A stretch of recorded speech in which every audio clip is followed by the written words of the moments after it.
সরকার পর্যায়ক্রমে আগামী ৫ বছরে দেশের ২,৭৫,০০,০০০ কৃষককে কৃষি কার্ড দেবে বলে জানিয়েছেন প্রধানমন্ত্রী তারেক রহমান। তিনি বলেন, একমাত্র বিএনপির সরকারই সব সময় কৃষকের পাশে দাঁড়ায়, সব ধরনের সহায়তা দিয়ে তাদের পণ্যের ন্যায্য মূল্য নিশ্চিত করে। টাঙ্গাইলে কৃষক কার্ড কর্মসূচি উদ্বোধনী অনুষ্ঠানে একথা বলেন প্রধানমন্ত্রী। বর্তমান গণতান্ত্রিক সরকার সর্বস্তরের জনগণকে সাথে নিয়ে ঐক্যবদ্ধভাবে দেশ গঠন করতে চায় বলেও জানান তারেক রহমান। আব্দুল আহাদের প্রতিবেদন। বিএনপির নির্বাচনী ইশতেহার বাস্তবায়নে দেশব্যাপী কৃষক কার্ড বিতরণ কর্মসূচির উদ্বোধন করলেন প্রধানমন্ত্রী তারেক রহমান। ফ্যামিলি কার্ড, ক্রীড়া কার্ড এবং খাল খনন কর্মসূচি চালুর পর আরেকটি নির্বাচনী প্রতিশ্রুতি পূরণের পথে আরেক ধাপ এগিয়ে বিএনপি সরকার। এই কার্ডের মাধ্যমে ১ বছরে ২,৫০০ টাকা নগদ সুবিধা পাবেন একজন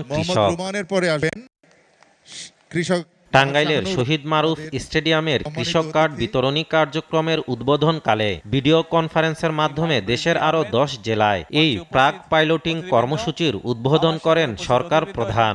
বক্তব্যের শুরুতে প্রধানমন্ত্রী সবাইকে বাংলা নববর্ষের শুভেচ্ছা জানান।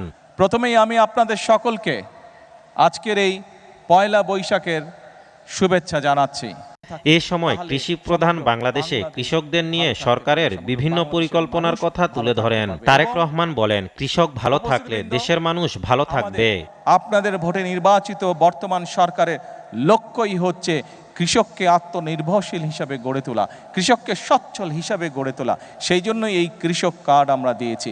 এরই ভিতরে আপনারা নিশ্চয়ই অবগত হয়েছেন যে এই কৃষক কার্ডের মাধ্যমে আমরা কৃষকের কাছে চেষ্টা করব ইনশাআল্লাহ সরাসরি 10টি সুবিধা পৌঁছে দিতে, যেই 10টি সুবিধার মাধ্যমে কৃষক তার অবস্থান অনেক ক্ষেত্রেই পরিবর্তন করতে সক্ষম হবে।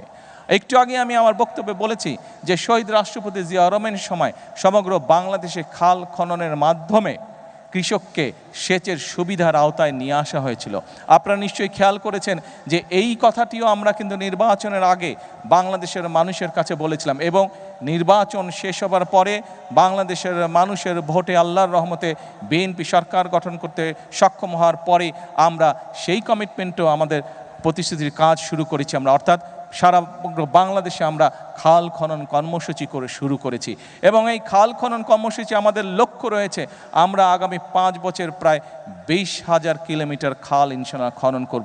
কৃষি অঞ্চলে অবস্থিত কৃষি ভিত্তিক কলকারখানাগুলোকে বিশেষ সুযোগ সুবিধা দেওয়ার কথাও জানান তিনি। বাংলাদেশের যে সকল ব্যবসায়ী এই কৃষিজাত পণ্যের ব্যবসার সাথে সম্পর্কিত, যাদের এরকম কৃষিজাত পণ্যের কলকারখানা আছে, তাদের সাথে বসলাম প্রায় 4 ঘন্টা। আমি তাদের সাথে বসেছি, তাদের সমস্যার কথা শুনেছি এবং অনেকগুলো সমাধানের চেষ্টা আমরা সরকারের পক্ষ থেকে আমরা চেষ্টা করেছি যে তাদের সমস্যার সমাধান, যাতে করে তারা আরও বেশি বিনিয়োগ করতে পারে, আরও বেশি মানুষকে সম্পর্কিত করতে পারে, আরও বেশি কৃষি পণ্য কৃষক ভাইদের কাছ থেকে কিনতে পারে এবং সেই সকল পণ্যকে ফিনিশ করার মাধ্যমে তারা বিদেশে রফতানি করতে পারে। তাতে করে একদিকে যেমন কৃষক ভাইদের সুবিধা হবে, একইভাবে দেশের জন্য আমরা মূল্যবান বৈদেশিক মুদ্রা পর্যন্ত আমরা অর্জন করতে সক্ষম হব। প্রায় 8 কোটি টাকা ব্যয় প্রথম পর্যায়ে কৃষি কার্ড পাচ্ছেন 11 উপজেলায় প্রায় 22,000 ভূমিহীন প্রান্তিক ও ক্ষুদ্র কৃষক।